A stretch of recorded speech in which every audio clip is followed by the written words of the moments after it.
I'd like to call this St. Andrews Task Force meeting to order. First on the agenda this evening is reports. And first up is the Community Hospital Work Group. And I know that Bruce isn't here this evening. Pretend I'm Bruce. Hi, Bruce. Hi. Bruce got better. Much better. Oh, thank you.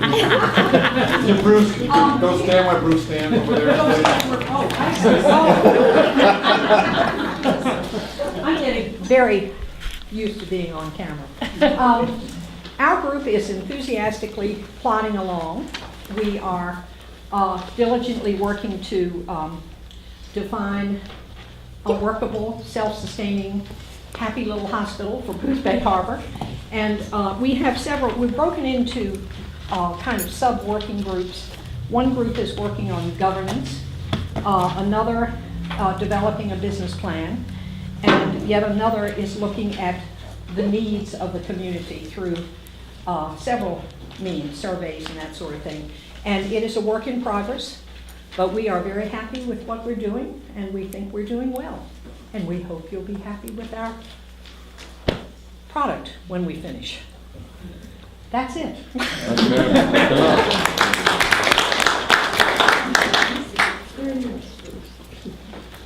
Thank you. Next, the data analysis report. Andrew. Not much new in terms of actual data, but we have added some hospital performance data for St. Andrews and the peer institutions for St. Andrews, which are mostly financial data. So that gives you some idea. You see how St. Andrews compares with other hospitals. We've done the same thing in the state section of the folder for Miles and its peer group. We've got some key health data about the state of Maine for 2010 and 2012, and then Maine healthcare data by county for the states. You can see where Lincoln County stacks up against other counties. Added, I think I told you last week, we've added in the eligibility criteria for Maine Care, which is an enormously complex, unintelligible, batch of about 30 pages. And then in the section under kind of miscellaneous articles and things, I've added two papers. One is a paper on modeling healthcare trends, which is a talk I gave to the general practitioners in Australia several years ago, but it outlines a lot of what's going on in the world. And the last was criteria for a good medical care system, which is not the label on the paper, but it's extracted from an encyclopedia article, which lays out about 7 or 8 criteria for what constitutes a good healthcare system. And then I made up a little table where I started guessing how St. Andrews now stacks up on those and what would happen with the changes that are proposed. And if some people who are working on planning might want to take a look at that. It may or may not be useful. That's about it. That's great. Thank you, Andrew.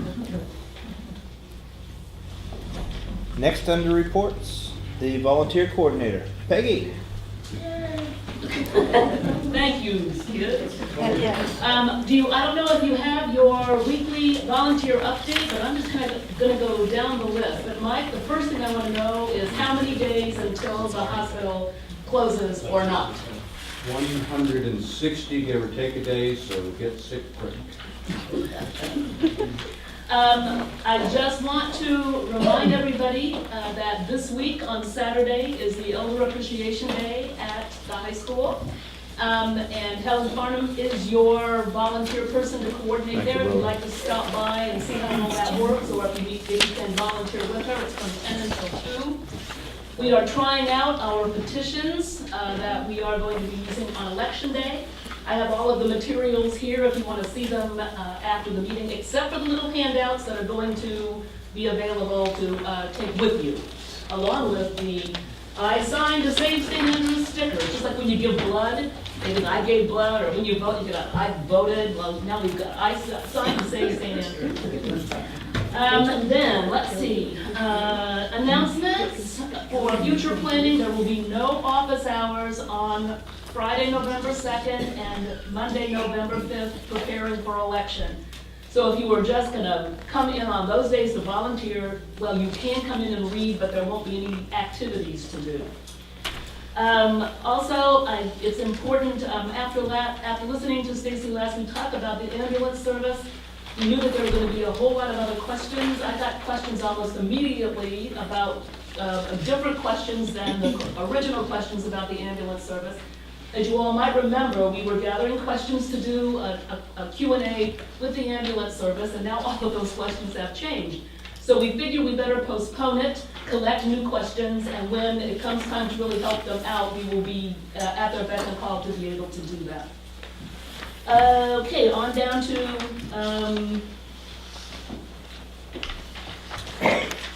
the petition on the second page of the weekly update. You will find a list of people who have signed up for each of the polls and by the hours that they have signed up to sit with the petitions. If you have not been contacted to make sure that these times are okay with you, please see me after the meeting. Next Tuesday, after we have our weekend experiences with our petitions and our stickers and our handouts and all of the things that for the setup, we will tweak all the materials, and next Tuesday, I'm hoping that you all will be able to come at 6, and we will do a little training for the sitting with the petitions on election day. If you can't come at 6 next Tuesday, then we'll figure out another time, probably during office hours or at your leisure, okay? All right, then, finally, you will not find a release from the task force in the paper this week. I don't know if all of you have called me about this, but this is last week's register. And I don't know how many of you were in this room, this great big picture at the top of the register. How many of you were in this room? Yeah. Well, I have to ask you, alternative healthcare plan suffers setback. Is that what happened in this room? Don't think so, not a bit. I'm sorry, I can't hear you. No. So, immediately, I had those phone calls, I had those emails. What's going on with the register? They said, what's with the headlines? So I said, well, okay, Andrew gave a fabulous report this week about a second opinion about how you can interpret the details of all of the data. So I will send a report about what he said to the register for this week's release. Well, then almost immediately after I sent it, I got back this response. Peggy, Sue has made an appointment to sit down with Andrew Twaddle and go over his research. That seems to be a better idea and would, he repeated, result in a more believable and complete story than attempting to grab the numbers out of the air at a public meeting and writing a quick story on deadline. If you want to send us a letter giving your opinion on our story, which hasn't appeared yet, or any other topic, we would be happy to run it. Thanks for your note, Joe. Well, I thought for a minute and I thought, does he want me to write him back and tell him where to stick it? You responded the same way that Rick responded. He said, you can't do that. He might misunderstand what you mean by where you want me to stick this. So it's not going to appear in the paper, but I have extra copies, and I want you all to have a copy so that when Sue's article comes out, you can see both the task force take and whatever the register comes up with, okay? They'll be right here on the table. And we have office hours continuing Monday, Wednesdays, and Fridays 2 to 4, except for the Friday and Monday before election. So, thank you.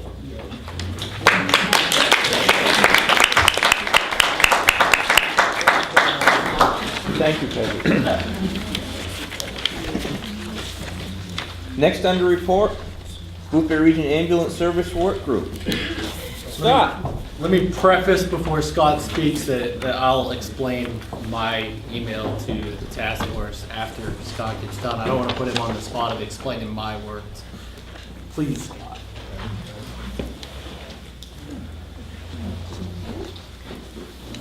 We met last week, and we've been working on some preliminary budget figures like we talked about before.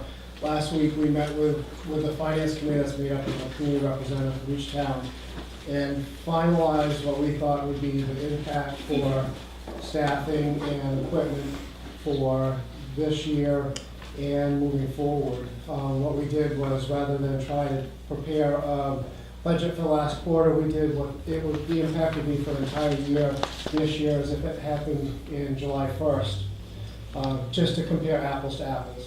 So we have done that and came up with a draft that the towns have. I also talked with Lincoln County Healthcare and submitted it to them. Cindy Levitt and I talked yesterday about it.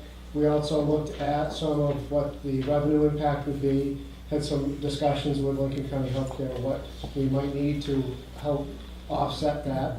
And then we're waiting on some review with an attorney.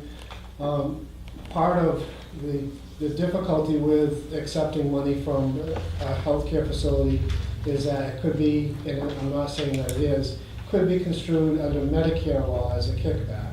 So it has to be very carefully worded how we accept any money, services, or in-kind contributions. So, for example, in some cities where there's only one hospital and you exchange, if you use an IV in the field, you exchange the equipment and restock your ambulance, and then you continue for the rest of your shift.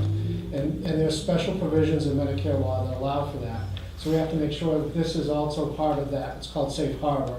So we've retained an attorney, a national law firm down in Pennsylvania that represents specifically ambulances and Medicare cases. And they're going to be reviewing whatever the proposals are from Lincoln County Healthcare to make sure that we're in compliance with Medicare and we don't violate any safe harbor provisions of the law. So that's kind of where we're at.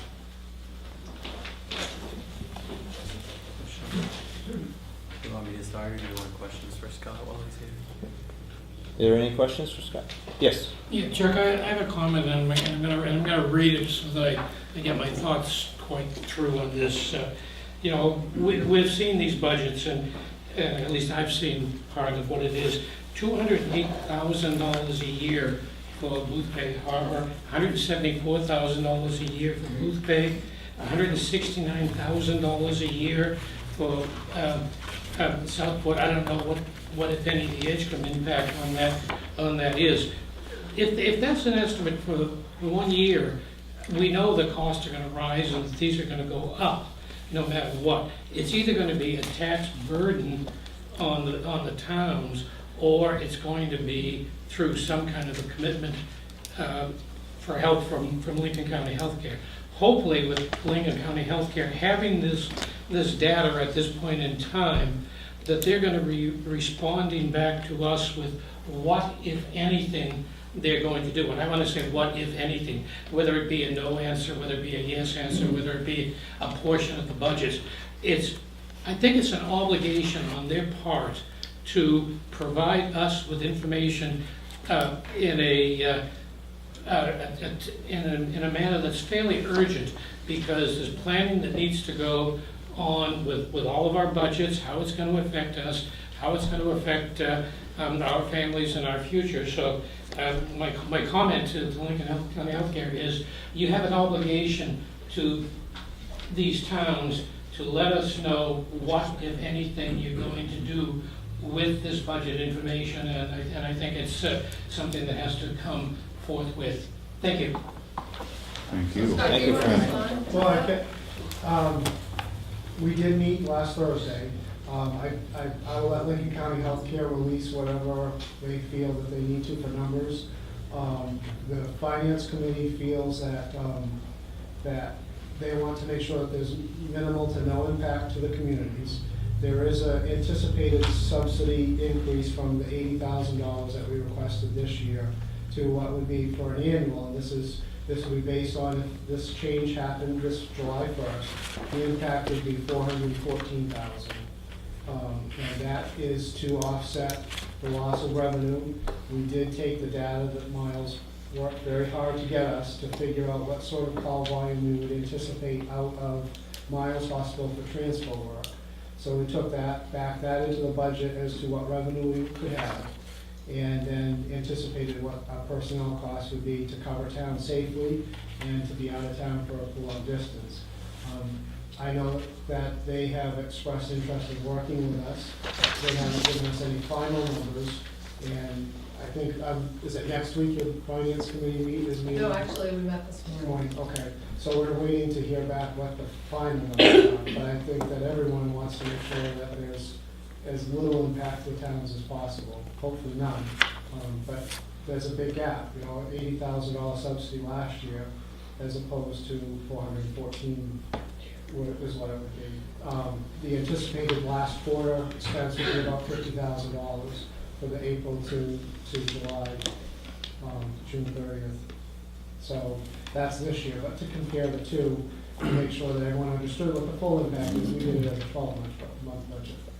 Yeah, and an additional comment on that, for this interim period that has to happen, if it does have to happen, then it's even more important that the towns be aware of it, because that means special town meetings for all of us to write a special warrant to cover that amount of money, and possible a interim tax bill to all of us. So the timing on this is so important to all of us. There are going to be people in this community that are going to make decisions as to whether or not they are going to live on this peninsula, or are they going to live someplace else as we look at the shakedown on this. So timing is more than of the essence on this from my perspective and my spouse's perspective. So thanks. So thank you, Fran. We did, when I talked to them yesterday, we did express to them the concerns about having supplemental town meetings, the expense of generating a supplemental tax bill for each of these communities, if it can't be generated from internal funds, and they're aware of that. They do know that that's an additional burden for towns. Stacy? So I would just like to address the timeliness issue of that. There is no question that time is of the essence. I will say that we have been working right along with Scott. Yesterday would be the first time that we've actually seen any documentation for numbers. Lincoln County Healthcare has, as I said last week, put together a preliminary proposal based only on what we had heard. And we, as I said yesterday, just got the numbers. We will be asking to meet with the ambulance service to understand them and to figure all of this out and then come to some finalization. We too have legal counsel working on the same issues that Scott's working on. So. With all due respect, Scott's, we've been working many hours trying to get this together. Oh, so no it isn't question. as if, you know. No, there's no question about that. Scott's done a tremendous job. It's been a pleasure. You can get them much faster. No, absolutely. I mean, he's been a pleasure to work with, and it has been a fine process. My only comment is that we only saw the numbers yesterday. And what happened was, is the senior vice president that I've been in communication with to get those, after we finalized things Thursday night, I called her office to let her know that they would be coming, and she was out until yesterday, so that's where that, I just didn't think it was appropriate to just email them to her without speaking to her first and let her know that they were coming and to have some sort of dialogue with her about what those numbers meant, and she was out until yesterday, so that's part of the delay. You're working really hard. I know you So, anyway, it was by no one's fault other than just vacation schedules or what was going on. Probably an appropriate time for me to step in. Yep. So in my duties as town manager and not as staff support to the task force, I am always working on estimates and forecasting for anything that impacts the budget of the town of Boothbay. I've been hounding Scott for months, obviously, because everybody wants Scott's numbers. And he has worked very hard to come up with numbers. Like I've said before, he's got more variables than I would ever want to factor into a budget. But obviously his budget committee is met. So then I sent my report to the Board of Selectmen via email. And I think all of the things that I reported to the Board of Selectmen, and if you watch Channel 7, you've probably already seen this once. Has it been posted already? Well, so you have already seen this once.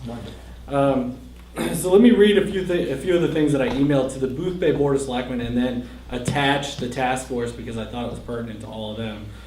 So I wrote this on Friday, but last night the Boothbay Region Ambulance Service convened their first official meeting of the Budget Committee pursuant to their bylaws. The Boothbay Region Ambulance Service is a nonprofit 501c3 but their bylaws are available for public viewing. Now, the reason why I explain that is because I thought when I moved here that they were a special district similar to the refuse district, similar to the water district. It's important to know they're a 501c3. Their budget committee is comprised of appointments made by elected officials in the participating towns of Boothbay Harbor, and Southport. I think this is a very open, transparent, and responsive method of providing input to the financial framework of their organization. And our representative is one of our Board of Selectmen members, Dale Harmon. So I've analyzed the data that we got from their budget committee, and obviously it's not finalized data. I've given them all of the information that the ambulance service has given me. So I go to explain. On the first page, you'll see a comparison of fiscal year 2013, and to explain, we're in fiscal year 2013, we're preparing for fiscal year 2014. The comparison of current fiscal year 2013 budget and the budget of Boothbay Region Ambulance Service after the closure of services at St. Andrews Hospital.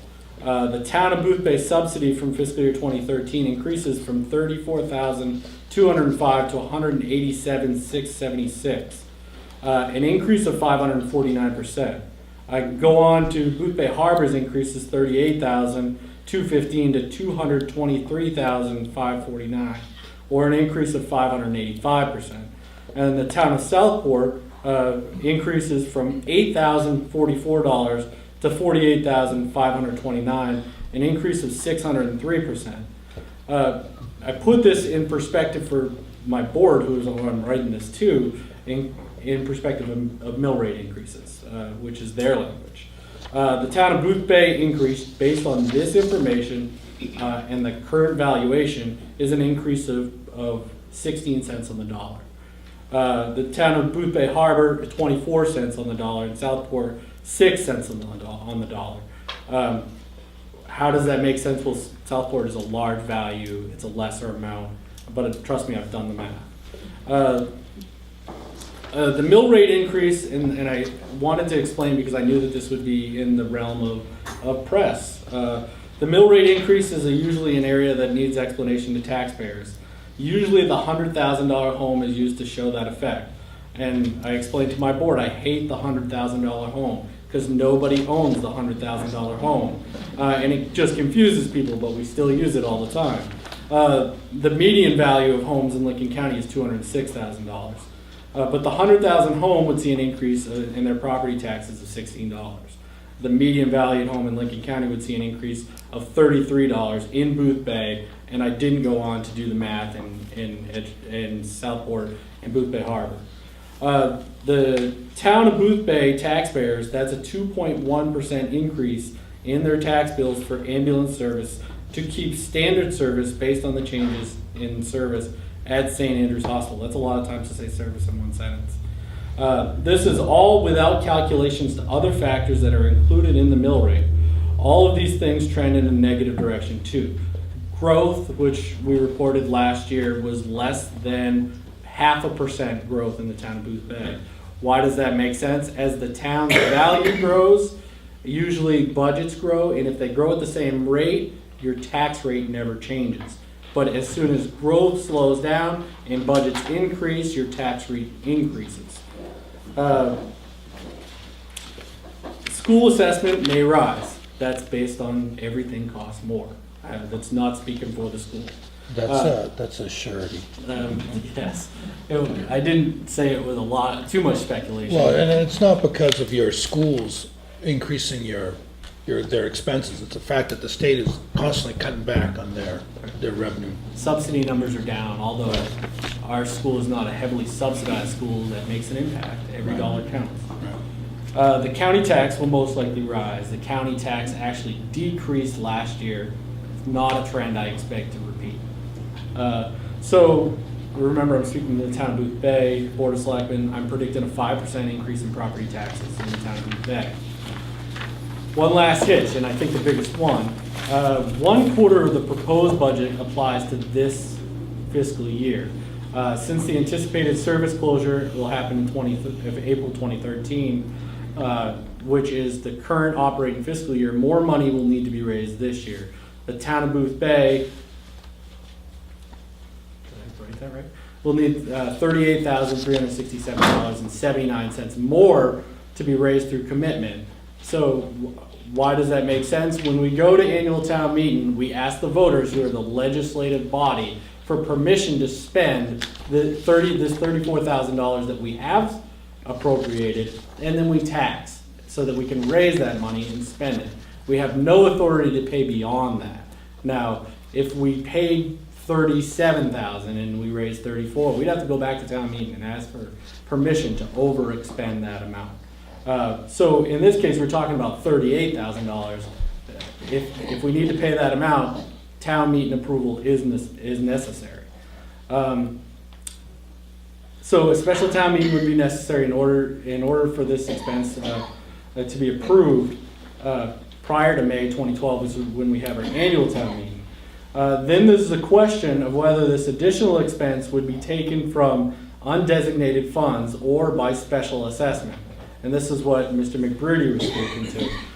The town of Booth Bay is building its undesignated fund, and an expense of $40,000 would severely undermine that process. So the town of Booth Bay has some underlying issues about just taking that money from the undesignated fund. So it makes it a complicated question. A special assessment would mean billing taxpayers for the additional cost. An estimated cost of a special assessment is about $8,000 to $10,000, because we have to have the special town meeting, ask for permission to do that, then we have to calculate how much of that equitable cost is spread out amongst the taxpayers, bill, plan for the time to receive that money, and then pay it out, which you can see is the timeline that Mr. McBroody is speaking to. And then I just said that I'm going to place this on discussion for our agenda, which we did speak at last night. So timeline becomes very important. Jim, I don't advocate this, but there's two accounts that you can overexpend, and it's fire. I thought it was public safety and of course roads. Would that fall in public safety? The way we appropriate, and I looked at this too. Yeah. Good idea. Yeah. We think in similar fashions. I looked for the legal loopholes. Yeah. The way we appropriate money for the ambulance service is because they're a 501c3, we don't include them in our public safety line. We put them in a different question, which is for other organizations.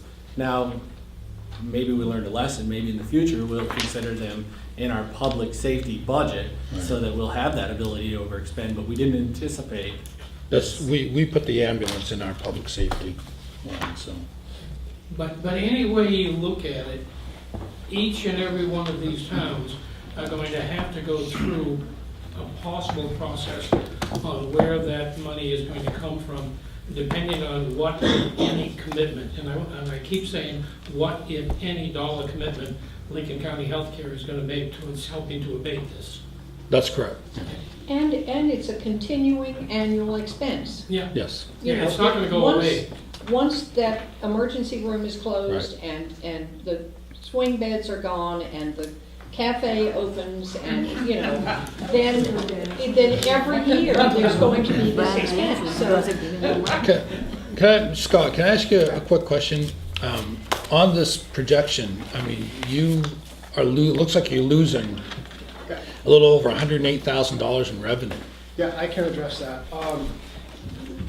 Obviously, the transfer work that originates out of St. Andrews is an important part of the revenue stream for the ambulance. Last year, we did 477 calls from the facility to other hospitals. And so the impact is about $200,000 to lose that revenue, which shows up in the local subsidy. So what we did was, when that was part of the budget process, was when we met last week, we finally had the numbers from the demographics of Miles as to what their discharge to other facilities volume was for people that live in this peninsula. So we were able to take that data and figure out what the revenue might be from transfers coming out of Miles. So the variable is we don't yet know how many patients are gonna show up at the urgent care center that might need an ambulance to take them to a true emergency department. And we don't know quite yet how many patients that are at Miles are going to be discharged instead of home to other facilities. Those are some still variables. So as those numbers kind of firm up, the annual subsidy that we need might shrink, it may grow. But we're anticipating it's probably going to shrink a little bit as we have better numbers for transfer work, which is a source of revenue. But until that happens, we're going on the worst case, which is the 100 or so transfers that they experience now. And as we add more to them, a lot of that expense can be cut back. But, you know, the transfer side of stuff is a good source of revenue with not a lot of expense, whereas the emergency side is usually a higher expense item for not as much revenue. So that's why a lot of services start to use transfer work in the off times to help, so that the subsidy that the taxpayers pay isn't quite as big of a bite. Kind of a follow-up question on that. I would imagine the transfers that you might do from Miles at this point in time would be somebody from the peninsula coming back here. Who does most of the transfers at Miles right now? The system that they have set up that I've experienced working in a variety of different services is they usually try to do what town the person originates from. That will be the preference that the patient will have to call. So if, for example, if Damascotta, a resident from Damascotta, they'll call Central Lincoln County Ambulance. If it's a Waldoboro patient, they'll call Waldoboro. If it's a Wiscasset patient, they'll call Wiscasset. How about transfers to other medical facilities, St. Main Med or something like that? The Who does that? Same process applies, and then you get into what resources are available. So if, for example, there is, one of the things that happened is there was a Boston trip recently, and some of the other ambulances were busy, so we didn't get the call, even though it's a Damascotta resident, their ambulance is not available for the next 2 hours, and we've gone to the list, we have the list now, are you available? So you can capture some market share that way. So it's easy to understand the loss of revenue then when you look at it from that perspective. Right, and hopefully that's gonna, it's not gonna be the $400,000 in the future, but just looking at the raw numbers coming out of Miles, that's what we've had to go on. And Scott, so that means basically if a Booth Bay patient is up at Miles emergency room and needs to go to Main Med, they may wind up having to wait until you guys get there. That's true, I mean, obviously if there's an emergent patient. Certainly, they they're could, gonna one would call- hope they'd call the local. Exactly, that's right. If it's a semi-emergent patient who does need to go to Main Med, they'll just have to sit up in Miles for another half an hour while you guys get there. Depending on, we have some. Which I think is a fault of the system, not you. No, I'm not I criticizing totally you. understand that. We do have some plans in place now that the main med has the cath lab, the AMI PCI plan. So we might take a patient that's having an MI, they may not even be by stretcher, they'll be assessed in the emergency department, they'll be thrombolized, and then we'll take them down to main med immediately to the cath lab. So if there would be a turnaround delay, we would just continue on. So that's one of the scenarios. But yes, there are times when we might take someone up there that they have to evaluate for a couple hours, so we come back, and then later on, a specialist is needed at Main Med or Penn Bay or probably Main General now that their new facilities coming online, that we might have to come back up and transfer them on. Sue? Well, I was just curious, your subsidy just applied to the 3 towns. I'm wondering where Edgecombe fits in. You mentioned you had an ambulance line. Right now, I mean, we've been served, you know, I know Booth Bay has served us in the southern end, but we get served by Wiscasset and CLC. Wiscasset is the only ambulance that has come to us requesting funding, so consequently, they're the only ones we fund at this time. And that's only because they're the only ones that have asked. So it's time to ask. Yeah, well, we expect there's gonna be a request for that, so. And also, don't let this fog the idea that this is a very inexpensive service, a high-level service that the ambulance service is providing for very minimal dollars. There aren't very many full-time employees factored into this budget. The impact that we're relaying to the Board of Selectmen is in tax dollars, not in service This is still a very favorable and equitable service. It's just very complicated because it's a very dynamic change to what we've had before. I think you'd find it hard to find a similar service in Maine that is as large, that provides it at the dollar rate that they're proposing. This is truly no expansion in service level other than an expansion of what we already have. They're not factored in their full-time employees. It's status quo expanded to handle a crew being out of town instead of being in town. So there is not the benefit package in there other than what exists now. There's not increases in full-time for health benefits, vacation time, retirement. This is status quo expanded to handle what we're doing now. That's it. Do you anticipate that you can keep on working that way, or are you going to have, no? That's, And that's one of the things that is probably a healthy discussion for this peninsula, is that what do you want from your ambulance and what level of service do you want to experience? Do you want to have full-time people that are 24/7 focused on EMS? Do you want to have people that volunteer? Do you want to have a mix of that? What paramedics full-time? And a lot of communities have gone through that 5-10 years ago as the focus has shifted to pre-hospital expectations. And because of how this community has been set up with the hospital in town, we haven't had to have that dialogue yet, and now it's here. So this is things to come. So it may not be full-time, it may be status quo for a long time, or it may not be satisfactory, and everyone wants to have some better structure of full-time people. That'll be something that we talk about in the future. Helen? Scott, within the last month and a half, Helen, could you stand up, please? I know it's short. she was. By Harvard.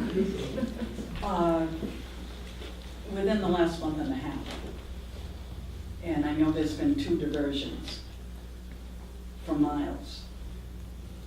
And what I experienced the other day, okay, with a family member.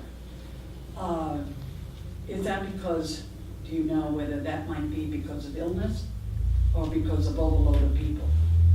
I don't know the specific examples of what you're talking about. And, obviously in a public setting, I don't talk about that kind of stuff. But as far as in general, there hasn't been for quite a while an official diversion from Miles or St. Andrews that has told us that we will not accept.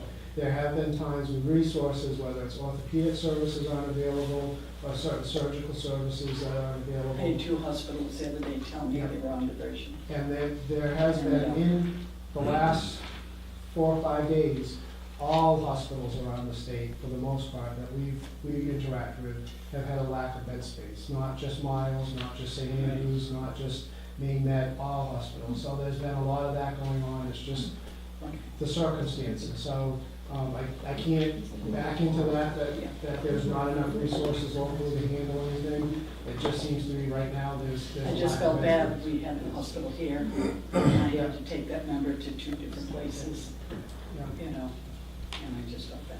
Yeah, I personally have experienced it with a family member of mine up as far away as Waldo 2 weeks ago. So it's As long as you send me go to Penn Bay. it's a larger problem than just here this week, I think. Alex?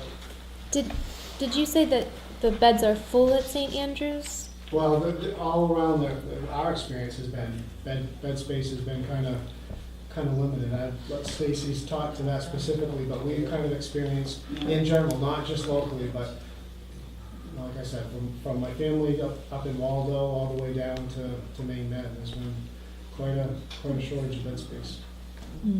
Valerie, I'd like to tell you that our demand is predictable, but unfortunately it is not. So Helen, with respect to diversion, we did go on diversion for, I'm not sure how long, I think it was last 2:30 it was clear.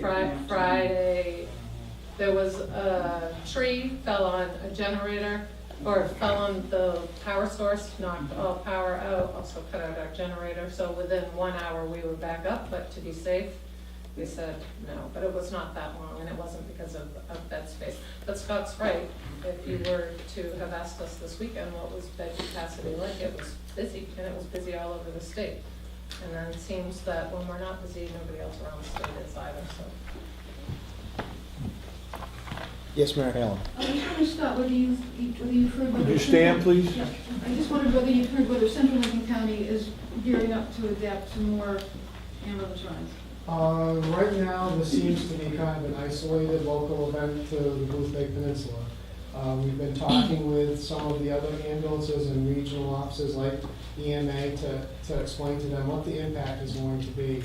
I think that the impact is going to be countywide and maybe a little bit further reaching. Maybe not crisis immediately, but I think this is going to go to a larger issue of how patients are sent around to different facilities for bed space, for specialty care, and it's the beginning of what's going to come, I believe. The other problem that we're going to experience is as we need more staff to cover our shifts, that's going to pull away from the crew that is available in other communities because it's the same people. They just work different shifts, so even though we're not full-time and we offer a couple shifts to somebody a week, they may work in Waldeboro or Demonstrata or someplace else for a couple shifts, and they kind of, until the industry picks up and does full-time all around, that's how people make a living right now. So as we pull those resources from those communities, they're going to experience, probably that's the first wave. They'll see a little bit of a shortage of people, maybe not so much of an impact of patients, and then followed up by, as patients are moving around the state, that's what's going to come next. And we saw that a little bit with mental health. As they transitioned AMHI and reduced the number of beds that were available there, we were taking patients all over. Even sometimes we went to Fort Kent because of the bed space limitations. So I think this is, I'm not sure what scale, but I think that's what's going to happen next. Brian? I was just curious, Scott, if the ambulance service has any other options to generate revenue besides sort of the transfers and the volume. I mean, do you, price adjustments or fees? Yeah. You guys are all, everything you do is on a fee schedule with Medicare? Correct. We have a capitated fee schedule with Medicare. Yeah. We can bill as much as we would like, but that's all we will get is a capitated rate. A couple of years ago, there was a prevailing industry rate. So they would take the area and what the service billed, and they would allow an increase in adjustments each year.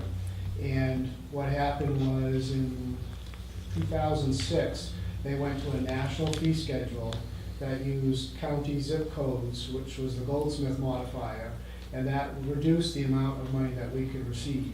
On top of that, they did a super roll factor that Senator Collins was involved in that allowed us to bill 1.5 times for mileage over 55 miles.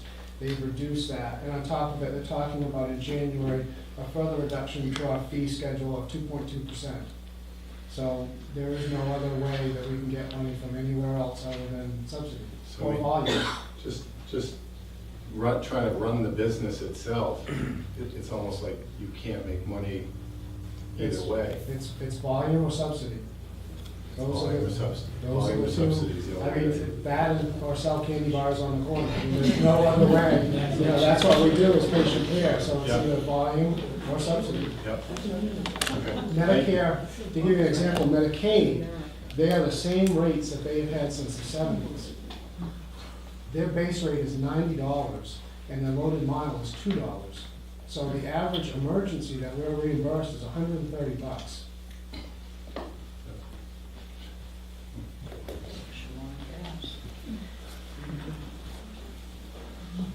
Any other questions for Scott? Thank you, brother. Thank you.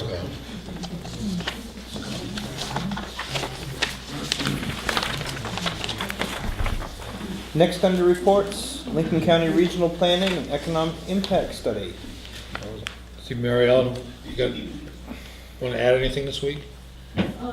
Yes, we have submitted the information we received from Lincoln County Healthcare about the positions that are potentially going to be affected in their wage rates and where people live, and also some net emergency department revenue. And so we sent that on to the economists at UMaine.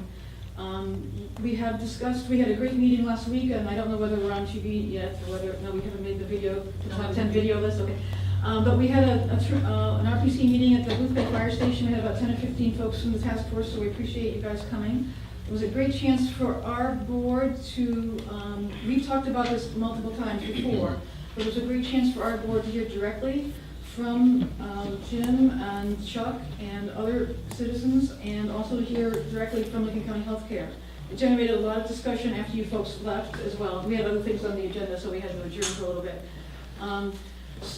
We've been putting our thinking caps back on. I've been asked by our chair to meet with either all of the task force selectmen and Patty Seabolt and anyone else that would like to participate in reviewing what we can do now for additional economic assessments, if you will. Perhaps one selectman would like to meet with us. I talked with Patty, who's out of state at the moment, but we'd like to meet next week. There are a number of issues that we could, we're looking at 10 to 15 different impacts, some of which Jim has talked about before. Whether this area will continue to be attractive as a tourism area, whether we'll have any out-migration, things like that, impact on the school enrollment. So whether we can take existing studies and learn from those, or whether we need to do unique original work, I think that's something that we want to talk about in a working session. So as soon as I pick a date with Patty and perhaps one of you folks, we'll maybe invite other people who've volunteered to be involved with this. But I hope to meet next week with Patty and more people. So, Mary Ellen, with that impact study, and we've got the four of us here in the room because it affects us the most, but it also affects Newcastle and Damariscotta. I know Dick had some really good questions there last Wednesday night, and I spoke with the gentleman from Newcastle, and I forget his name, and I apologize. yeah, no. But with the impacts that they're going to have coming up through there, shouldn't they sit in on that with us? Sure. We wanted to make sure we had a selectman from your task force, so we just continue to connect with you guys in terms of communications. But happy to do that. I'm just thinking that the impact is far-reaching, not just here, but all the way up through there. Well, I think Stuart would agree with me that this issue is a concern for the entire county. So we're concerned not only because it affects the nature of your community, nature of healthcare, but also the economy. No doubt about that. I think that we had people from Whitefield and Somerville who were also hearing some of your concerns for the first time, people on our board. So, and as you may know, Damariscotta, Booth Bay Harbor are communities that are doing comprehensive plans. And this is, rising right to the top of a very important community issue here. And it's not just for dealing with this by April 2013, but of looking at the long-term sustainability of St. Andrews and Miles. So I appreciate your suggestion, Chuck, and I'll include Dick and Nell Carey and some other officials from those two towns. But if one of you could volunteer to Do you know when you're planning to meet?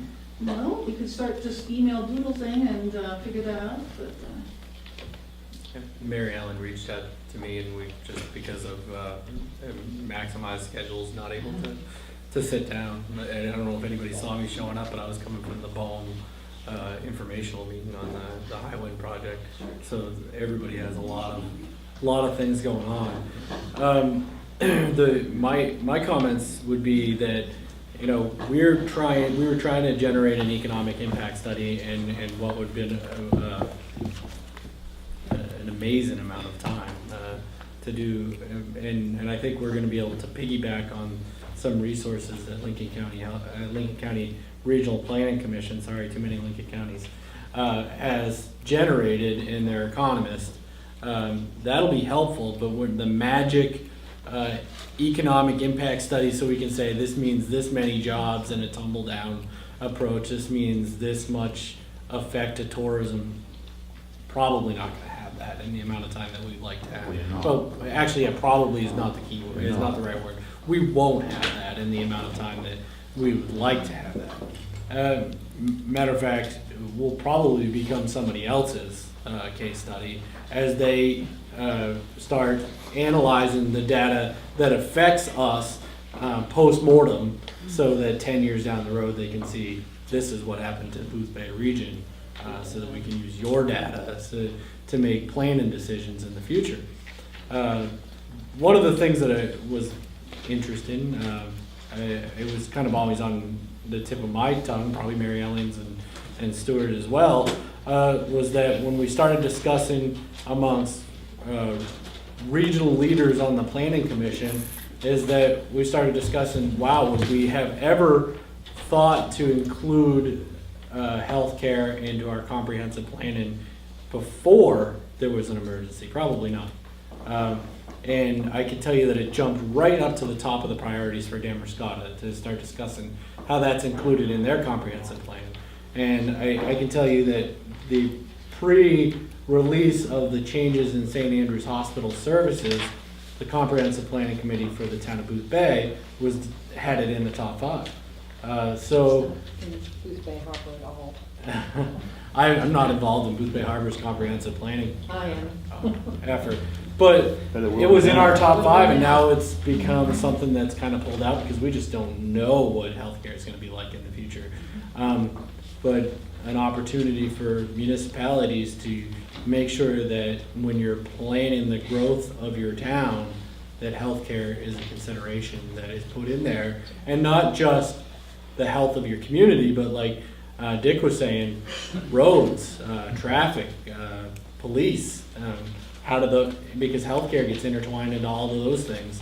And how is healthcare, or we're talking about emergency response healthcare, and this intertwined with fire department.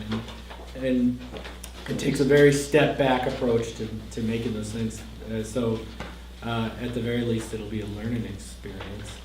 Let me just add one thing. I think from the regional or county point of view, maybe throughout the whole state, healthcare sector had been projected as a growth industry.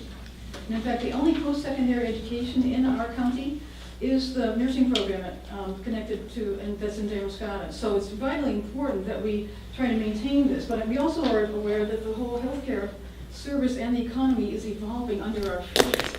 So I think that there's a lot for us to do, but it's also something that we want to keep engaged with, because as we possibly lose, and I don't really know how to see, I don't really have a crystal ball, even though Jim would like me to.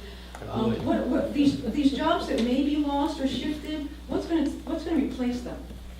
Are there going to be medium-level jobs? Are they going to be home health care workers who need upgrading their pay? So there's a lot of moving parts to the whole employment piece, but really, if you looked at most every section of the state, you would see the highest weekly wages, healthcare.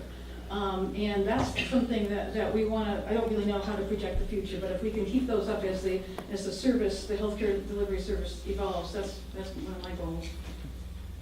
I think that's one of the problems we're having, is we're under a time crunch here. We don't have enough time. Oh, yeah, and I understand. The Lincoln County Regional Planning Commission didn't anticipate doing an economic impact study for the Booth Bay region, much like the Booth Bay region ambulance service didn't anticipate doing a very complex budget process this year, and the town of Booth Bay didn't anticipate adding additional funds into their emergency response for ambulance services. And I won't speak for the other 3 towns. Well, you don't have to, but you just did. Pam? Carrie Ellen, you take into consideration any of the realtors in town, the buying and selling of places that people might not want to live here anymore? We're going to discuss that next week. And also the village? Yeah. Okay. We're going to discuss that, yeah. Okay, thank you.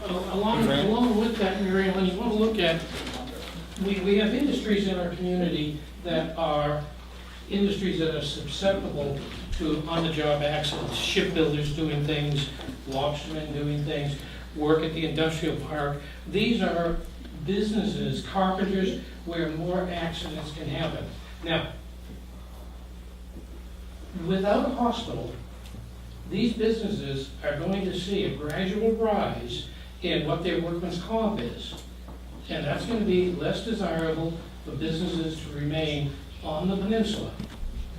I'm part of the Industrial Park Committee for the Booth Bay, and we're looking at what we can do to help our industry, and we want to be a business-friendly group. Our planning board is striving to be more business-friendly as we go along with projects that we deal with.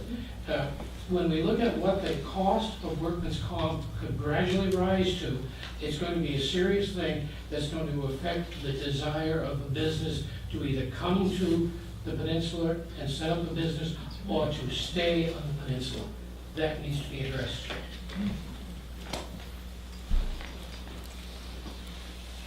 Anyone else? I think we have an immediate lesson learned, is that we have 2 comprehensive planning committees on the peninsula working right now, and one just off the peninsula in Damariscotta. Heads up, comprehensive planning committees.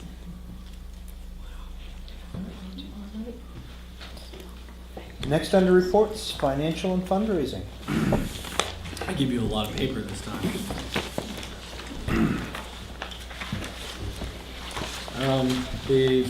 Hopefully I put them in the same order I put them in my package. The first thing is just an account snapshot. It shows you when all the credits were posted in the account. And what I'm trying to show you there is the one expense that we have, to Kozak and Gayer.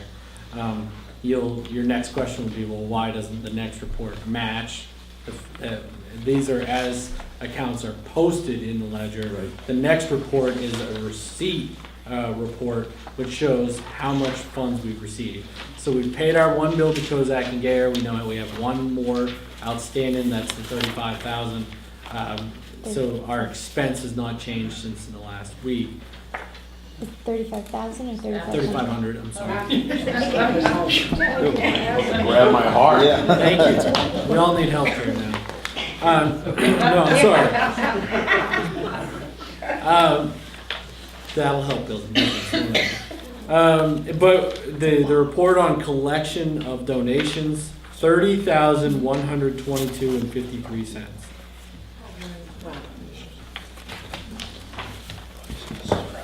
Which is incredible. Yes, it is. Jim, one thing that we were talking about, those boxes out in the community.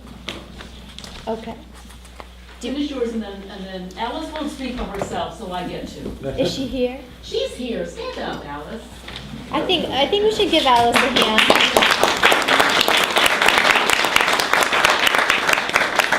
The boxes out in the community are, I mean, it's very obvious which ones are coming because you see we have, $27.35. But when you start adding all those $27.35 up, it has really boosted the numbers. And also, of course, for the fundraising committee with their letters, a lot of the letters have gone out to community associations. And we're also going to be sending out some letters to businesses. So, and we're working on some possible events as well for fundraising. The significant donors, the town of Southport and the town of Booth Bay have donated since the last week. Peggy? Jim, can you tell us the total number of donations, please? I think you have a running total at the end of your list. We match lists.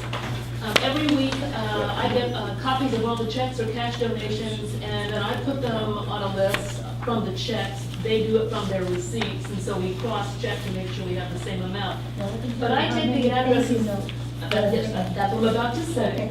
I get the information off the checks because how many donations do we have? 170 some? Are you counting them? How many individual donations have we Yes. received? Yes. Yeah, it's over 160. I don't have it on the report. Yeah, well, I was going to say something last week because for every one of those donations, Alice is writing a personal handwritten thank you note. And she has written, last week she surpassed 150 of those. And so now this week we're at 170 some of those. So you can give her another round of applause because she's doing it with a hurt shoulder.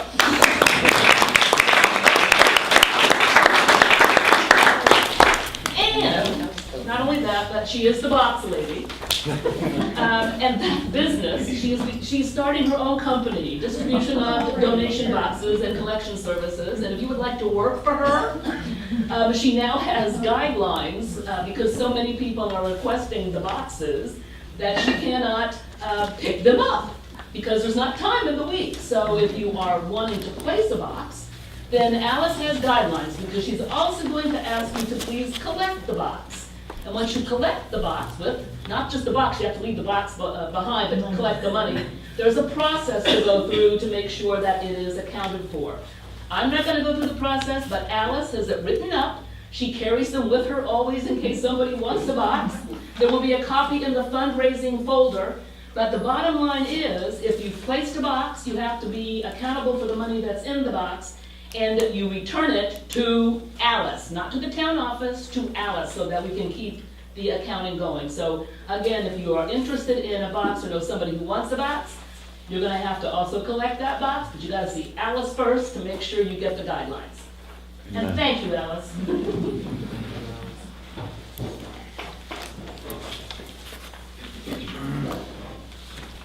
Do you have any update on the events, or still work in progress? Still a work in progress. Okay. Next week, I think we promise to have some information about events and how you can help. All right, we have no old business, so we'll move on to new business, upcoming schedule conflicts. Yeah, we have a couple of conflicts that we need to discuss. The first being November 6th, there is an event that day that will take up this space. What? You may have watched a couple of debates about it, but this entire place will be used for lunch. I'm not sure what the task force had in mind for a regularly scheduled meeting, but For an election, it goes on till 8 o'clock, so. Yeah, it goes way beyond 8 o'clock. Yeah. That's when the voting stops. Right. Trust me, it will go on till well past midnight. yeah, the clerks will be here until Yeah. very, very, very late. And the space is completely, all the chairs are taken out, and it's just voting all There's day. just no way we're holding a meeting that night. No. So, and a meeting can be held, but we would have to come up with another venue, and then I'll have to say that I probably won't be in attendance. We're not meeting that night. No, I'd have to, it'd be extremely difficult. Yeah, I would say we skip that night, that week. Take a week There off, is it wouldn't some be the end of merit. the world. I just throw out there is some merit if you're going to have people that are signing the petitions. Right. They're going to be interested. So, if there is a meeting that night, they may participate where they didn't participate before. I'm just throwing that out there. I'm overbooked for that day, so. Well, that's a conversation you're gonna have with your clerk, so I don't wanna be in the same room, so. Right. Yeah, well, I'm just saying there are other venues. The fire station in Booth Bay Okay. is got this much space. Yeah, that's true. It could be used, but I didn't want to make those decisions for you. Well, I I would move that we actually take a week off Yeah. that week and regroup. I would too, because I'm gonna be busy that whole night. So. Yeah, you should be busy that night. So I wouldn't want to lose the momentum of the people that show up every single week, which is impresses me. To no end. To no Right. end. Amen. So if we take a week off, don't take 3. Something tells me that won't be a problem. No. That's the next conflict, though, is that I was going to say I'm taking a couple weeks off, and I sent you an email, but that the next 2 weeks after that, I probably won't be here. Good for you. Yeah, I have to use 2 weeks of vacation before November 29th, so. Well, it's a burden that must be borne. Have you cleared that with your boss yet? I haven't. I haven't. I'll speak to him in another venue. I'll tell you, as busy as you've been, you've earned some time off and some time to yourself. I'm not going anywhere, so I can still help put together everything, but Don't tell her. I won't answer the phone. Don't tell me anything I shouldn't know, Jim. You've already said too much, my friend. So, I mean, meetings can still be held, but my portion is going to be smaller. Chuck, what are you doing for the Booth Bay Selectmen's meeting that's supposed to be held on the Veterans Day? We're not meeting. You're not meeting? We have one item of action that may be necessary, but we haven't nailed that down Okay, yet. so just, So we may cancel that meeting altogether. we moved our meeting to Wednesday to accommodate the task force meeting on the 13th. So I propose we still meet on the 13th. Okay, without Jim. of course, yeah. Yeah. Yeah, we can coordinate with the heads of the work committees. I can get together with everybody. We'll all have to dress up and, So November 6th, we're gonna postpone that meeting, and we can do an advertisement to make sure that everybody's aware of that. And then the next regularly scheduled meeting Be on the the 13th, 13th. yep. And I can easily put together a structure for the agenda, have it ready just for staff to put together, and have the meeting space available, but Good, okay. we'll be here. We are still meeting next week. Yes. But I wanted to give you enough advance notice. I was gonna bring it up. Next on our new business, legal conference call. Yeah, Julius and I played a lot of phone tag. We need to set up another conference call. The last one was so productive, and now that we've collected all the data that he's asked us to, we need to put together another conference call. I was hoping to come to this meeting with a few dates for you guys to pick at, but because we missed each other, I don't have those dates. So I'm gonna ask that we digitally kind of try to put together that conference call, but that we've discussed it in public, and that we can set that date up. Okay. Media strategy? One of the things that Julius proposed in an email that many of you got was developing a media strategy so that we can get as much exposure to the task force story as possible. One of the things that he proposed was consulting with somebody that professionally does media strategy. I put in a call to the company that he proposed to see what kind of cost that is. I don't know that yet. They wanted to see, first of all, what is the appetite for a contract like that, and secondly, they have to clear conflict too, because we're talking about Barton and Gingold, who does media strategy for Midcoast Hospital, and that's next on the list. Is that they're obviously very much engaged. Is there an appetite? Is my question tonight. Because, we have a lot of media coverage, but I would think that we're mostly covering the peninsula. I can get Barton and Gingold to give us a proposal or a quote, but they're not interested in giving us a proposal if we don't have an appetite for it. Well, it's something we've certainly been talking about, and there's gonna come a point where I think if we're gonna move this thing forward and then do something. I know that you talk to anyone on the peninsula, and they know about what's going on, but you get off this peninsula, and it's almost rare. People kind of hear about what's going on, but I think throwing a wider net, at least on the exposure of this, I think can only help. I mean, if what we're trying to do is in a moral victory, even to bring light to the fact that your community needs to be engaged in decisions that have this significant impact, then yeah, you have to consider probably professionally having somebody guide you through that, through media engagement. Because right now, I mean, we have a lot of people that are doing lots of good work, but are we getting the Bangor Daily, or further? Right. Can we go back to a comment on the legal piece of it since we've moved on from there? I'd like to make a comment that came out of our meeting this morning. When we look at the short time frame that exists right now, between now and the time that the hospital is going to go across, it's hard to connect with conference calls and meetings, particularly with attorneys that are busy. But the clock is running, time is of the essence. From a legal basis, you need to decide what's going to happen, what the structure is going to be, what actions might happen or anything.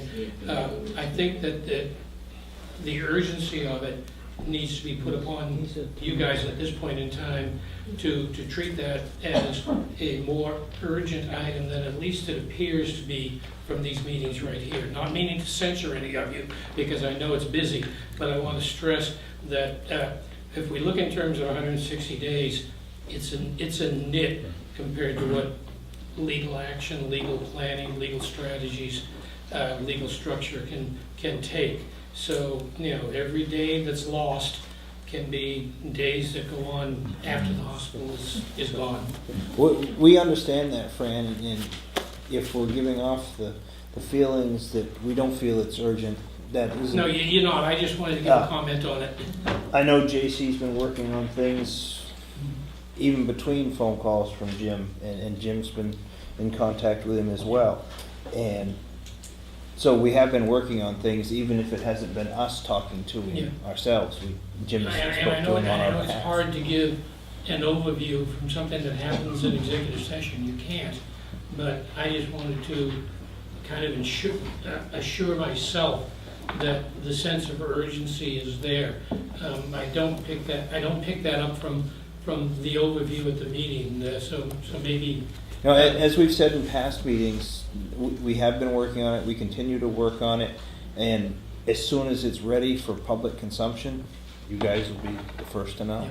Yeah, I trust you guys completely on this, but I still needed to put 2 cents in. Keep our feet to the fire, brother. Not a problem. And I use sports analogies all the time. Most of the strategy sessions have been like play calling. We're discussing what plays they're going to call, and then we're going out and actually trying between all of our key players trying to make sure we can actually get that play. This last session, this is that time where let's break, let's go. This is going to be the last session before we take our swing. We're about to take our swing. We're just going to make sure we don't get a lot of swings, so we got to hit. So that's as many analogies as I could fit into 1 minute. I don't intend that comment to be anything more than a compliment for the work that's going on, not only for you guys, but for all of the different committees that are working on this.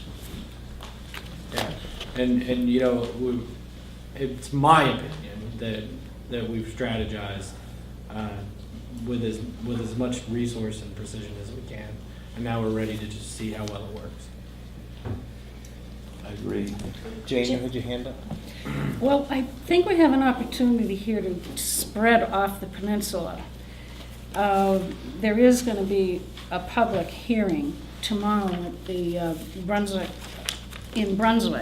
and it's been covered by the Bangor Daily News. And I think somebody from the task force, either in the audience or up here, should attend. If for all of you that don't know, Parkview Hospital is in the midst of trying to stay afloat, and they've asked the Department of Human Services, which is pretty significant, to allow them to join with Central Maine Medical Center in Lewiston. Now, the hearing tomorrow is that the Department of Human Services really wants people there from the public. They want to hear from them so that it will influence their decision-making. Now, Midcoast Hospital, who's affiliated with Maine Health, is also attempting to take over Parkview. Now, Parkview believes that if that happens, that they'll be closed like St. Andrews. Now, remember, Maine Health is the organization that owns Lincoln County Health Care, who's trying to close our hospital. We have some real similar situation here. So we feel it's important that we attend this meeting and voice our support to Central Maine Medical Center partnering with Parkview to help Parkview and perhaps to get more visibility for our situation. This will support our cause as well as theirs. Now, this is just a thought, but it's worth thinking about because to me it's the big picture. I really want this hospital to be saved, but there's something really big going on here. And this is a real thought that I've had and researched. And if Parkview and St. Andrews both close, the only choices for those of us who live along the coast of Maine, who want to go to a Maine health care hospital, if we don't want to go to one of those, we will be traveling to Mercy in Portland, Central Maine Medical in Lewiston, and up the coast to Hancock County. So, read between the lines. these people really would like, I think, some help in knowing that we're going through the same thing. I think it would be really admirable if somebody could go. I think somebody from this task force. I think the press is there. I think this is worth doing. I think it's worth helping our neighbor with this, and hopefully they won't be going through the same thing down the line we are by closing Parkview. So I don't know if anybody has any interest or would like to volunteer, What but time is the meeting? and where the is it? time and the meeting is going to be held at 10 a.m., October 24th. I know this is short notice, but this just came out. At the Knights of Columbus Hall at 2 Columbus Drive in Brunswick, Maine.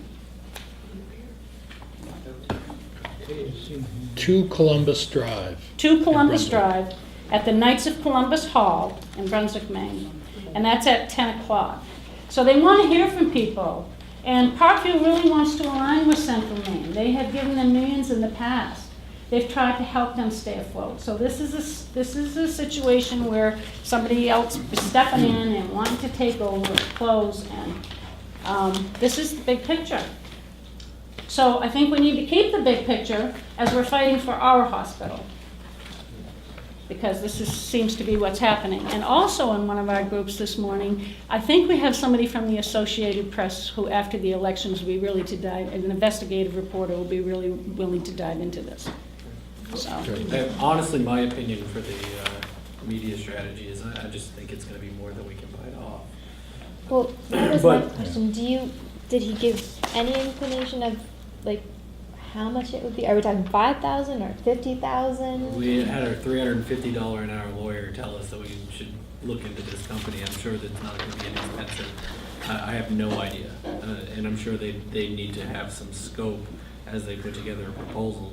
So that's why I'm at a point of I need to have scope in order to get it to a proposal.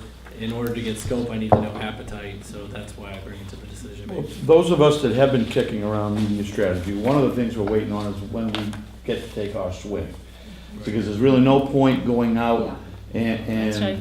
and shooting up the flare and then realizing there's nothing to see. If we're gonna shoot the flare up, we've gotta have something for people to see. So we're trying to coordinate all these things into one fell swoop, and there is talk about it. There is being, foundations being laid, but we're kind of waiting to when it's time to go. When we all go over the hill, we'll all go over the hill together. Now, after the elections, we might have thousands of reporters wanting to cover this story. Yeah.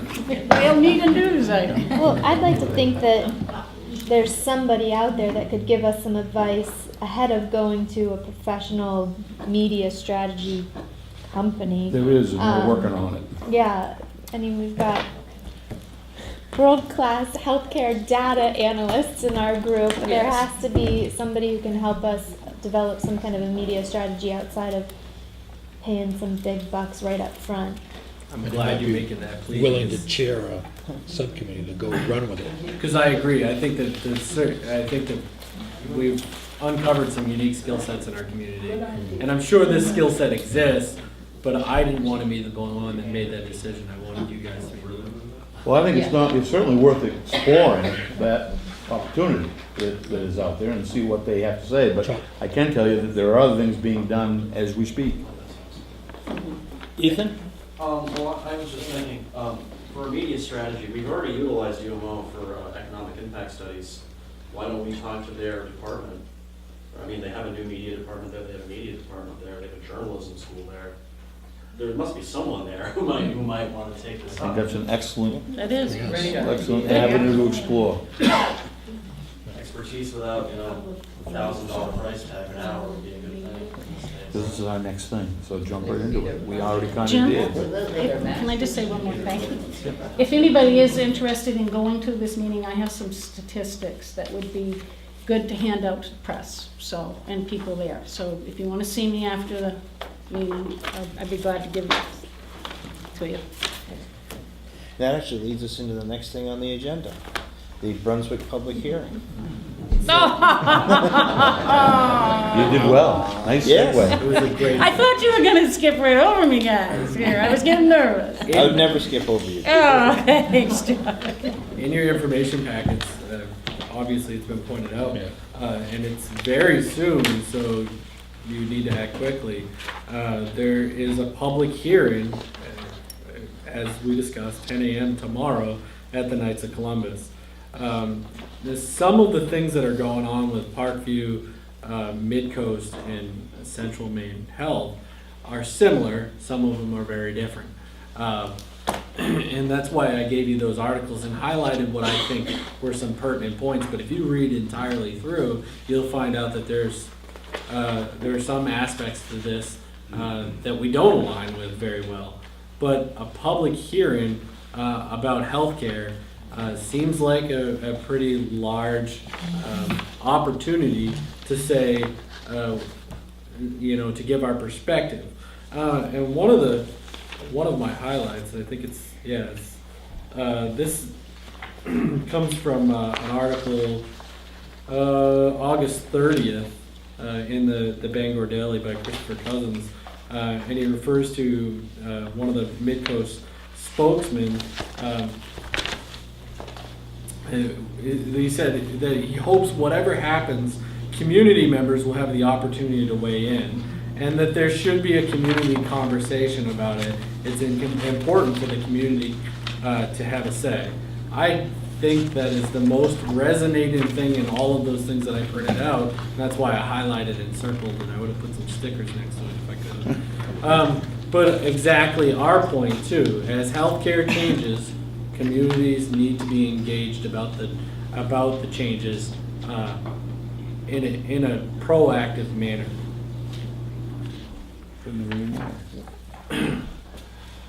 Do you know, Janie, are you going tomorrow? I wished I could, I'm All right. solid. All right. I would be there, Yeah. with bells. I just think it's really important. This is our first step off the peninsula to have a voice, and we need to be heard. Let me see the data. I'll run over tomorrow. That would be great. Let's do it. Thank you, I appreciate it. Give that man a hand. Let's do it. You're a good man, Let's do thanks. it. Want to ride together? Sure. All right. Okay. Woo! Now we're cooking. 2 o'clock? No, it's 10 o'clock in the morning, brother. Yes. 10 a.m. Good. You'll be busy. Turn around. 2 o'clock. I can Good. Good. And I'm not sure if you guys want to strategize on what your message should be, because this is, and I think you should say that you're speaking for the task force. You know, I know you wear several hats, both of you, but you should mention that you're speaking for the task force. Not even a question. Bangor Dale is going to be there. Correct. I have spoken to the ex-vice president of St. Mary's, and she was at that meeting and is quoted quite often in those articles. Linda Horowitz. I've got a phone call into her now. I just left a message on her voicemail saying we were trying to get people from the task force there, so I'll give you her name on the top of this, and you can maybe have a good conversation with her. Great. Thank you. You're welcome. Thank you. Into the breach. Linda Cronkite Yes. quoted in the October 16th Yes. Of the Forecaster, former Vice President of St. Mary's Regional Medical Center in Lewiston, shared Parkview's concerns. As far as her quotes, as far as I care, I want options, and I can't believe that those of you that are in this room, obviously discussing, don't want options. She told the forum, I think that these scare taxes are not healthy at all for this community, and I will tell you that if there is only one place in town, I'll go elsewhere. So I've heard that in this community as well. All right. That's right. Recap the next meeting. Well, do you guys want to sit and talk about what your message is this Yes, week? 100%. The pre-planned messages that Right. best. And you all know this, but if you have your comments ready to hand to the press, you have a better Right. chance of being properly quoted. Right. I've learned that in a few years. So that would be the first thing that I would recap. I think that's probably a good step. The media strategy is that we'll continue to use our local resources and consider, and maybe see if they have a conflict. Did I understand that? It won't hurt to find out if they have a conflict. Okay. You know, but, you know, I like the suggestion over here, and maybe we have some, You probably love the project. right. If Right. there's anybody in the region that is retired from the news industry that wants to donate their time, I'm sure we wouldn't say no. Okay, so that's a plea to anybody. Yeah. A plea to anybody that's watching. Repeat that. We can use writers and we can use people that understand media.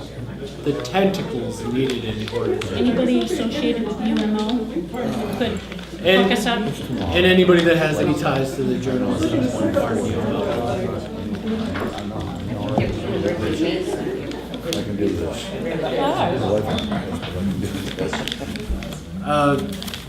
We need to digitally correspond about our next conference call, which needs to be expedited. Amen. I mean, that really has to be a top priority in my book. And then the next thing is we need to put out an ad about the fact that we will not have our meeting on November 6th, because, you know, we don't want anybody to show up here in anticipation, Right. but we still want anybody to show up on the 13th. So I will make sure that we get an ad out. Did we lose Scott last? Yes. Okay. No, we didn't, he's hiding.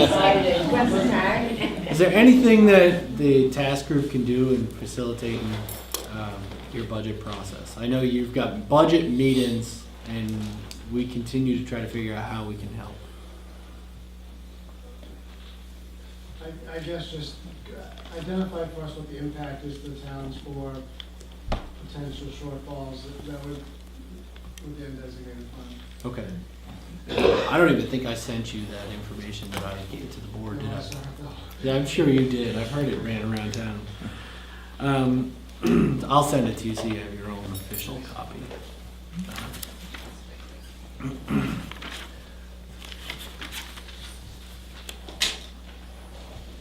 I think the biggest thing is the legal conference call. Yeah. That's our That's big, gotta that's our, happen. I mean, we've got to focus our efforts into getting that one done. Everything else is subservient. I think we have all of the information that Right, we need we're for ready. that. We're ready to go.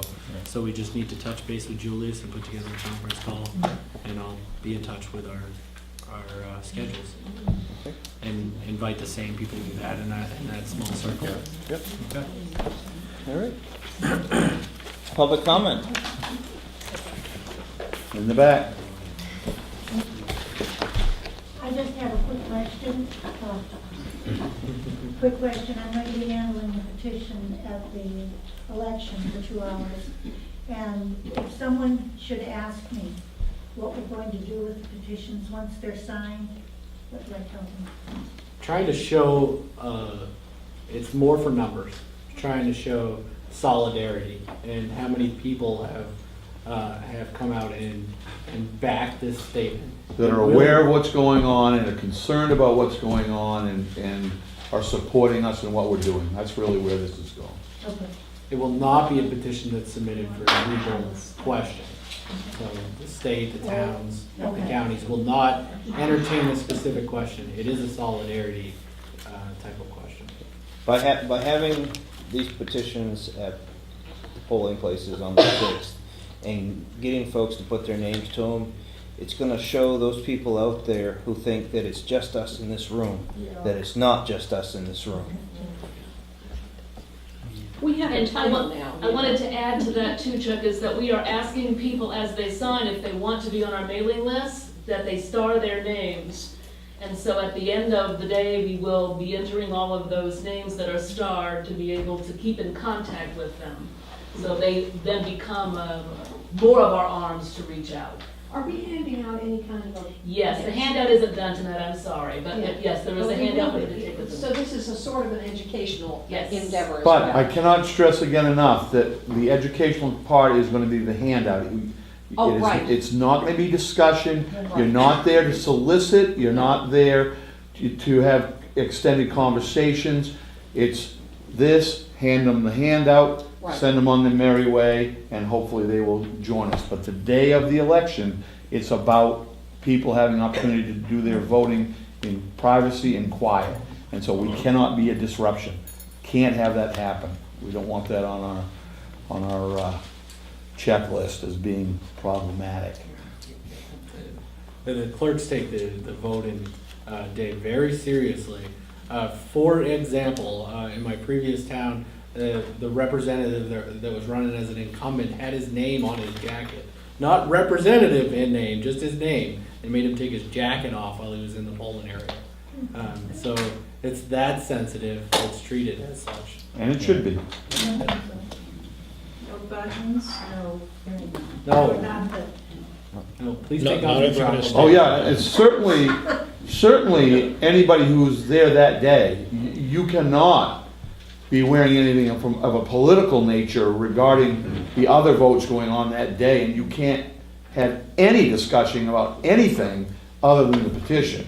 You're not there to discuss any other people who are running. That's not what you're there to do. You're there for one purpose, which is our petition. That's it. And you can't advise them either. No. No. Yes. We will have on the table They've all been approved. a sign. Oh, yeah, that that's fine. says what the table. That's not a problem. Yeah. Absolutely. And then we have some little stickers. Yep, if they and also sign. not a problem. We're going to give them a little sticker. that Not a they- problem. That's fine. If they'd like one. Punch in the eye if they don't. That's another option, probably best done on your own time and away from the polls. Do I have to take my bump stickers off my car if I drive up to the? No. No. No, if you're driving up to vote and then leaving, yeah, you're I'm fine. driving up to work the petition table. Then you should park 250 feet away, Gotcha. if you're gonna be staying. I think the ambulance parking is 250 feet away, I'm not sure. It's in the neighborhood. Anyone else? I entertain a motion. I move we adjourn. Second. All right. Thank you all for coming out tonight.